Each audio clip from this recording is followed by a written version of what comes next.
What's up, everybody? This is IPC Timor. I've got another Modern Warfare 3 gameplay commentary for you today. I got a couple topics I want to talk about, so we're actually going to jump right into it.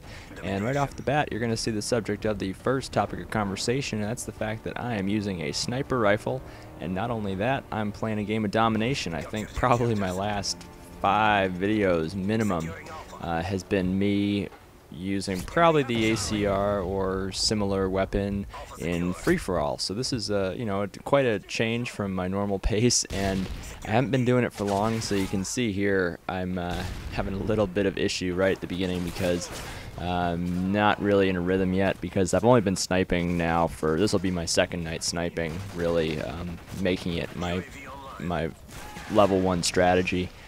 Ever, really. I haven't really spent much time at all sniping in Modern Warfare 3, so it's totally new for me, and I'm actually going to encourage you to do something that you don't normally do. It's recently this game's become a little bit easy for me, just running around, making people's minds hurt in free-for-all, and I've maintained about a 2.0 kill-death ratio over the last couple of days, so I'm pretty happy about that, but it doesn't feel very rewarding, so I've actually decided, you know what, just forget the whole kill-death ratio thing, because if you're going to play especially objective-based games, you can't just be focused on your kill-death ratio, because that's not really what the game type is even about. So I decided, forget worrying about your KD, just do something that's a little more challenging, maybe even a little more fun, and, on top of that, incorporate objective-based gameplay into the mix. So that is what I am doing. So I encourage you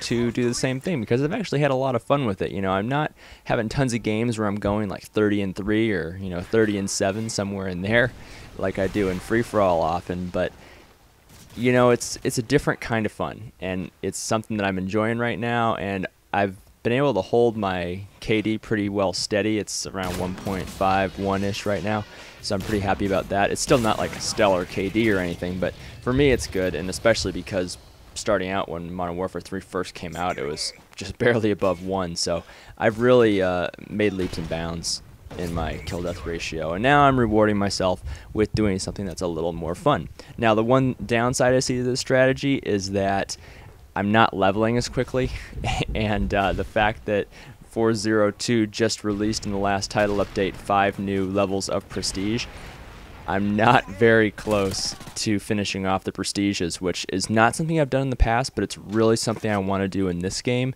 And I was about 75–80% of the way, and then he goes and releases 5 new levels of prestige, and now I'm barely just halfway to finished up with multiplayer. So I don't even think I'm going to reach, Prestige 15 by the time he releases the additional 5.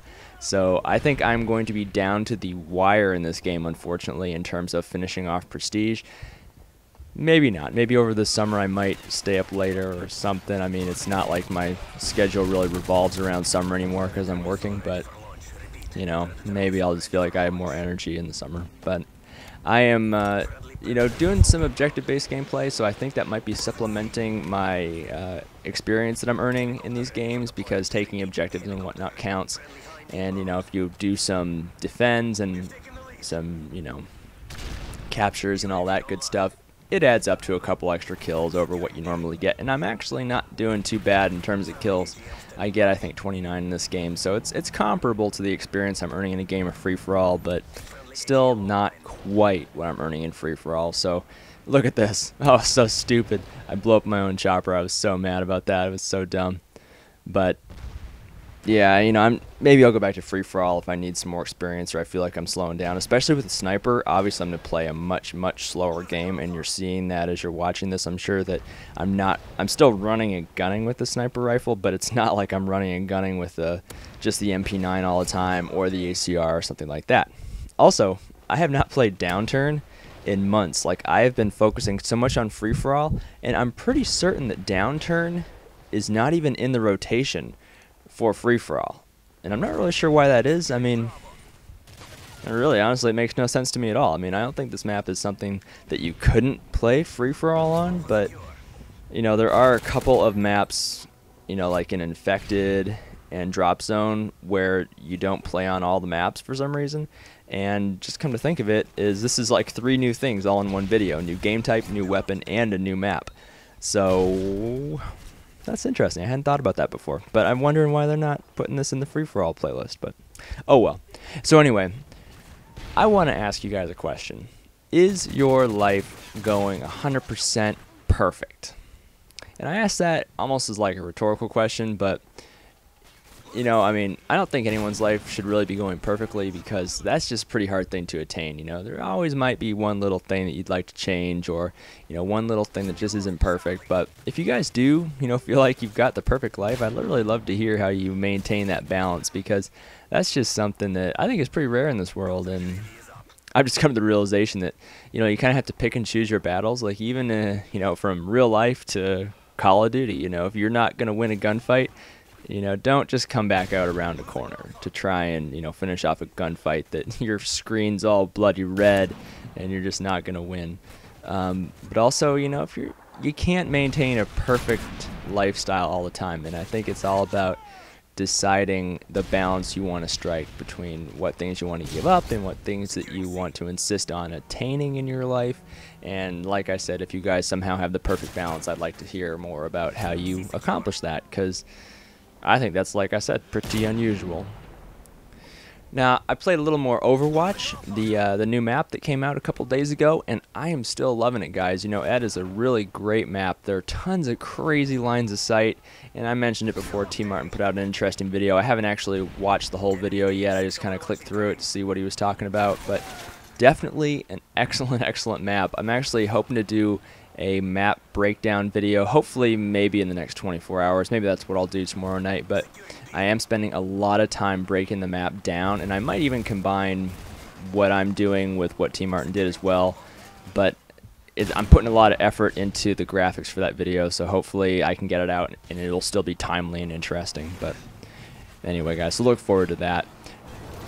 Another point on Overwatch, there's no free-for-all on Overwatch. That really bums me out. I mean, it doesn't bum me out as much as it used to, because now I'm trying this whole new objective-based sniping thing, but when it first came out, I was still running free-for-all all the time, and I was so bummed out that you couldn't play free-for-all on Overwatch. So 402, please put Overwatch and free-for-all together. I will love you for it. Now, there was actually some interesting tweets out from David Bondahar about Black Ops 2, and it really got me thinking, because I have this conversation like over and over with people that I work with, you know, who play this game, and how most people complain about the way the matchmaking system works, and I completely agree. You know, the matchmaking system, as far as I can tell, it's all based on locale and connection, and that's fine. I mean, I want a good connection. You know, that's probably my #1 priority.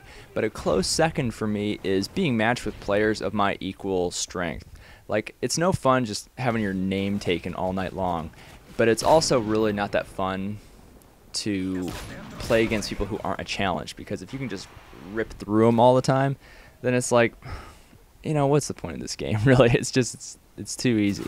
So what I would really prefer is to be matched up with players who are like me, and right now there's just nothing in matchmaking that does that. But I even sent a tweet to David Bondahar. He seems like he's pretty good about at least reading them, if not responding to all of them. But I said, man, I would be willing to wait 10 times as long in matchmaking if you could guarantee that the game I was going to go into was full of players that are closer to my skill level. You know, and that's just, you know, that brings up a whole other question. How are we going to determine who is at your skill level? And I keep thinking back to Halo 2 or Halo 3 or something like that. They actually had a like a ranking system that was based on all kinds of stuff. Like, I don't really know what it was based on. I wasn't really in depth with games that much back then, but it had a lot to do, I'm sure, like with headshots or the number of kills you're getting or the accuracy of your shooting.